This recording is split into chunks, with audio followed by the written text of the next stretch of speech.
contre que awma ci benn soxla mais à un moment donné il faut ku nekk jël sa responsabilité. te tey il est utile que les Sénégalais sachent que man dégg naa benn homme politique bu fare président Macky Sall bu appelé à tuer Sonko est-ce que tamit war na àgg foofu. c'est de la bêtise ça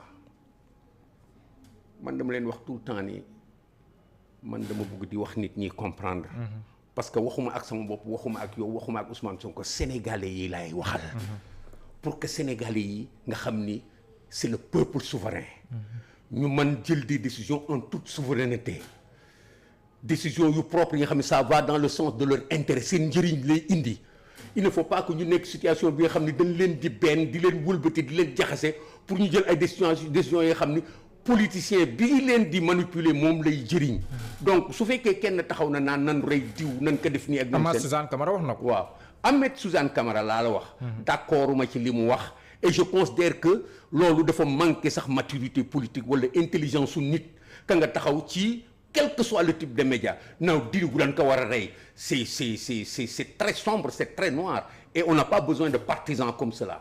Ces gens-là il faut les arrêter. mais commissaire gis nañ ne à travers les réseaux sociaux dañuy gis bu xeexoo amee par exemple dañuy jël Mohamed Diallo ne fii la dëkk wax numéro téléphone am jël benn leader politique ne fii la dëkk di ko tas ci réseaux sociaux yi loolu buñ koy boy bayal tey jii nii est-ce que ëllëg mënut a jur musiba. mais moo tax ma ni nañu waxtaan parce que loolu.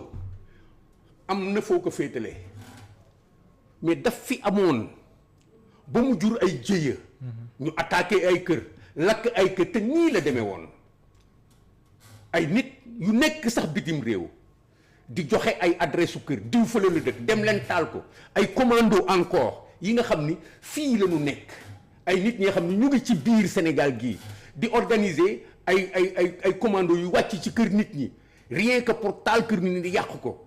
tey si de l'autre côté. mais El Hadj Diouf taaloon nañu fi këram lu yàggul dara. waaw keroog sax si conférence bi maa ngi koy gis mu lay félicité. waaw mu may félicité man. waaw si sa taxawaay merci beaucoup je lui dis merci man dégguma ko mais su ma ko déggee par yow je lui dis merci. donc parce que je crois que c'est comme ça ku la félicité da nga naan ko merci mais lu ma la bëgg préciser mooy. su fekkee ni dañu dem ba loolu ñu utiliser que déjà comme arme ba percuter te ci situation bii ñu nekk ñu jëm nii. loolu mën a dellu siwaat parce que dafa am nit ñi nga xam ni dañu foog ni ñoo ëpp doole nit ñi ñoo leen ëpp xadar ñoo leen ëpp sañ-sañ d'autres aussi peuvent brandir cette menace li ma ci d'accord mooy brandir cette menace pour reculer loolu nit ñi mais pas pour dem ci kër nit ñi lakk ko parce que loolu c'est une fin bi nga xam ni kenn waru ko souhaiter mais de manière stratégique je peux concevoir que les gens disent à d'autres mais vous avez brûlé nos maisons avant mais attention yéen rek mënu leen loolu kon yem leen ce n'est pas la même chose que je vais brûler votre maison wala dem naa brûler ji ko man foofu laa toll ci réflexion boobu par rapport à cette question. mais tamit xam nga dafa mel ni ñu ngi commencé on joue avec le feu de part et d'autre dafa mel ni yenn kàddu yu diis yoo xam ne ni kenn daanu ko woon yëkki léegi dañ koy wax sur la place publique. mel ni yenn saa yi ñu siy xabtal ndaw ñi est-ce que soxlawaat beneen formation beneen tàggat bu ñuy amal si ndaw ñi ngir benn citoyenneté bonte nii moom mooy amal njëriñ loolu mooy sama combat de tous les jours moi j'assume être un anti-activiste. waaw yow nga contre activisme. activisme bu négatif bii indi pëccëxoo bi ci espace politique bi je l'ai combattu depuis bi ma prendre conscience de dangerosité parce que c'est une charge explosive. mag ñi nekk ci biir sax duñ wax jàmm ay wax yu salte la ñuy wax ay xastaate ay saaga ay discours yu violent ay bañante ay haine. ku mel ni Bamba Fall aussi dégg nañ ko bii passé aussi appel téléphonique loolu trahir ko muy wax ay attaqué Sonko ak nangam. de part et d'autre da nga koy dégg de part et d'autre loolu commencé wul fii xam nga loo jël rek conséquence su li fi jiitu la te. ñi yore nguur gi commencé wu ñu yor nguur ba noppi naan damay dem rey di situation bu créé wu la et bi muy commencé man j'ai attiré l'attention. mais gisuma loon quand même nga décrier les nervis au mois de mars gis nañ ay nervis gis nañ ko ba sax Sonko looloo taxoon mu ne du jaar ci corniche bi parce que dafa am ñu ko fay kar ak yooyu loolu tamit gisuma woon nga décrier ko te yenn saay ñun siy joxoñ moom mooy ñi nga xam ne ñoom ñoo féetee ci nguur gi. képp ku utiliser ay nervis pour gaañ nit soxlawul débat. man dama nekk ci espace politique pour jël position ci biir situation bi yi tamit nag bokk ci ñi nga xam ne dama lay xamal ni kii nii ay nervi ñu ko fële j'ai dit que camp politique yépp ñoo war a bàyyi utiliser ay nervi parce que ñi naan nervi yi ñoo ma dóor dañu am nervi yu dóoraate dañu am nervi yu gaañaate et le plus grave encore pendant qu'on parlait de ces nervis sur la corniche mais le Sénégal était infiltré de gens qui étaient venus ici à la solde d'une certaine opposition pour faire dans cette violence-là, ça s'est prouvé après.